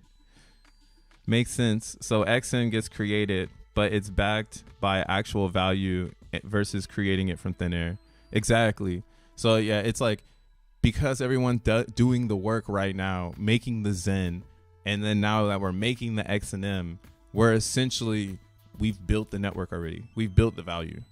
And now we're just going to stake it in the value or in the network, so that now the network can create its own value. Like, right, like now because of this genesis of liquidity and support, we can create that smart contract that now produces these extra coins to others, as long as we build a consensus that people want to go longer. Right? My concept of that's like a intuition thing that's unexplainable, and I think that's why we needed like minds to do this, because Bitcoin could have never been where it was if a bunch of cypherpunks in the early 2000s didn't collab on the internet. So I do think we are like kind of speculating hard, because this could be our opportunity again to take back some of the internet. I don't know. I don't see anywhere else I would want to do it. Solana going down again, it's like a broken car. Like, it's been down 11 times. Like, how many more times is it going to go down? You know? So, and then knowing their live editing, you know, live beta meta or live beta alpha, it's just too much for me right now. That doesn't sound like my energy is worth, or my intellect isn't worth being tested on. Like, if I'm going to test something, it's going to be like a Zen idea where I'm creating something new and innovative, not just testing and hoping this shit don't break. Right? And again, like it just, the numbers are powerful, bro. So yeah, everything in X1 is made to stay in there, and then everything you see on the outside is just the emissions coming off of the blockchain. And again, if XN is valuable, then no one will ever leave it, because value is security. And the higher the value goes, the more security this gets, the further away it gets from being something you can just get right? And that's security. The concept of you can't get this. That Louis Vuitton, that Balenciaga, that Lambo, that fucking mansion on the hill. You can't get that. Somebody's always gonna enter the race and try to get that wherever they are. This is literally setting it up so you can do it whenever you want. And like, especially for the next 2 years till 2026.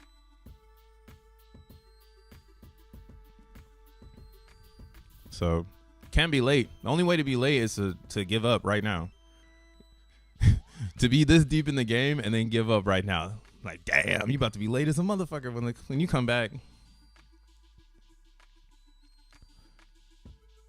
X1 should pump Zen. Now, how much? 4X, 420. Let's see. Hey, I like those numbers. I like 4X. I like 420.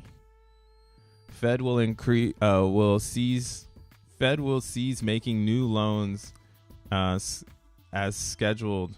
What? The Fed is going to cease making new loans? Wow, I haven't looked into that fact. That's crazy. We will see how much XN gets staked to your validator. Hey, I know one thing's a fact. Like I said, if everybody going rug and you believe in it, luckily I'm a decentralized mind and motherfucker, I'm going to have my shit up. Stake with me. We'll make it. We'll do it. That'd be some shit. If I had to take X1 chain on and become the CEO right now, I did not work at Google. I got laid off from Coinbase. Yeah, AI took my job. You know, I'm just like you. Nah, see, that's why we need a Jack Levin, man. We got too many founders that are just like the users. Jack Levin is not like the users. He's beyond the users without even trying to be. Oh, he's speaking right now? Where the fuck he at? I mean, I've been talking for way too long. I need to go to the gym anyways. Oh, Wall Street Bitcoin. Ah, shit. Let's listen in real fast. Had the opportunity to buy gold in 1970. They just bought like crazy, right? And so, you know, that was the first, you know, asset, because they're coming to it from a point of view of they don't trust the system at all, right? Their parents got ruined in the Great Depression, and they're finally see this gold, and they're like, okay, finally I'm gonna buy that asset. The next generation, the boomers, much more positive outlook, right? Because hey, we won World War II, you know, we're doing good. Gold, kind of, I'm not interested in gold. I want an asset that kind of fits my new view of America won. I love America. What am I going to buy? I'm going to buy the S&P 500. I want to buy into America, right? And then the next generation is the Gen Xers, right? Well, the Gen Xers are mainly influenced by tech, right? Because now they're kind of growing up. They see the internet, they see they see Yahoo, they see AOL, they see the world's starting to move online, and they see Nokia, the cell phone. Right? So they're interested in tech, right? So Gen X starts really. They aren't interested in ExxonMobil anymore. The idea of investing in sort of the general idea of America. Fuck is it? ExxonMobil? It's 2024. Maybe pass me that Samsung. Invest in tech, right? And then once they really become the dominant generation, right around 2010, right? Guess what? That's when, you know, Facebook, Apple, Amazon, etc. They're just plowing money into these companies once they are becoming the dominant generation. The next generation is millennials, right? Millennials are now starting to become the dominant generation. They're going to peak in 2038, I think, is kind of the era that they peak. Fuck, is this nigga but gypsy? Right now, they are now starting to get the money. Oh, yeah. And as their boomer parents die, that money is being passed to the millennials. Chill, Fred. Right? They're going to be the richest generation. They're the biggest generation. Chill the fuck out, man. And these guys are they interested in tech stocks per se? A little bit. Not really, though, right? They're not actually even interested in stocks. Yeah, fuck a stock. They want a new asset that's suitable for their lifestyle. And what is their lifestyle? Well, Well, you go talk about my life. Let's go. they're the thing that defines the millennials more than anything else is they really are into freedom, right? They really want to live wherever they want. They don't want to get tied down in a McMansion for 30 years with a mortgage.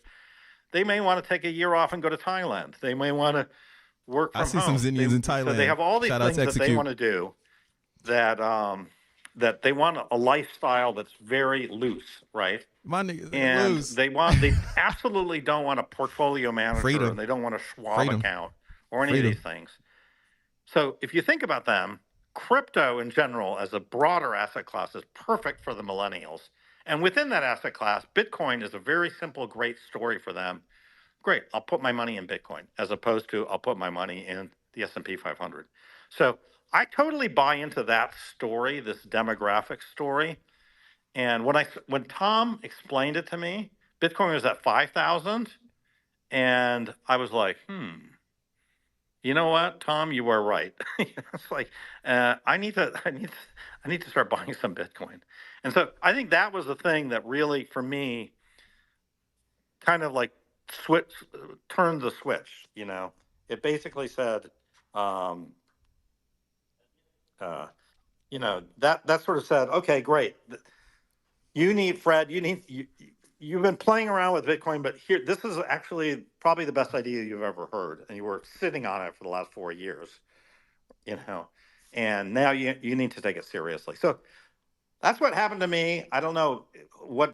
That's funny that Fred says that, y'all. Like, what is my whole channel as a fucking millennial? I'm like a hardcore millennial, like 1991 millennial.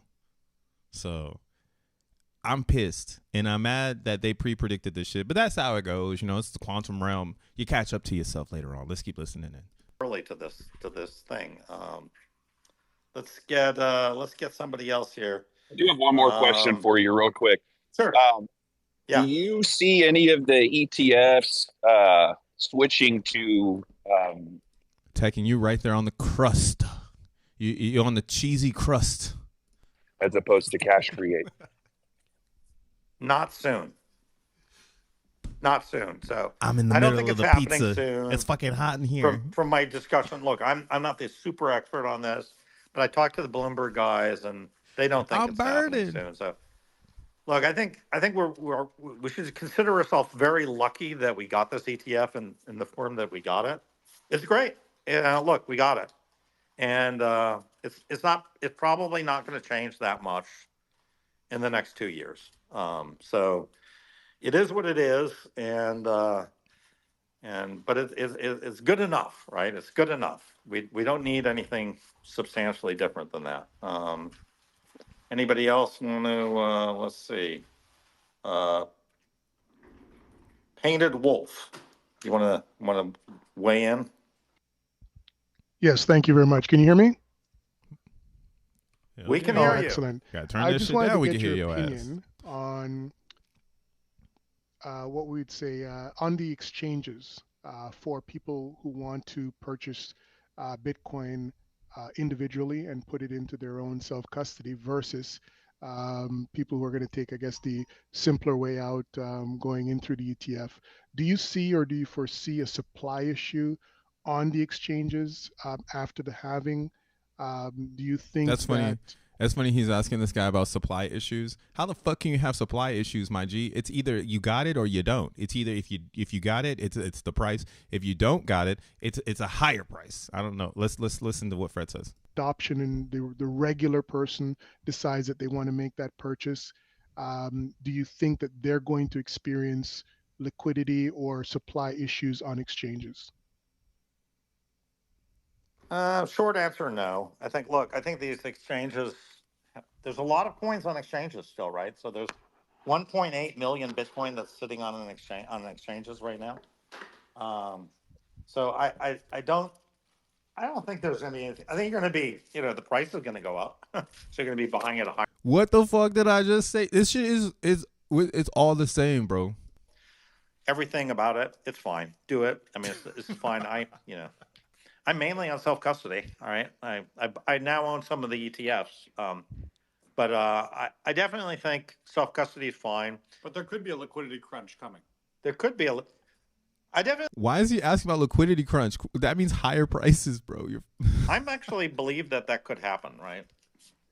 And for those mathematically inclined, I would say it could be more hyperbolic than parabolic, which is hyperbolic is if you look at the equation y equals 1 over x, that's a hyperbole, right? Right.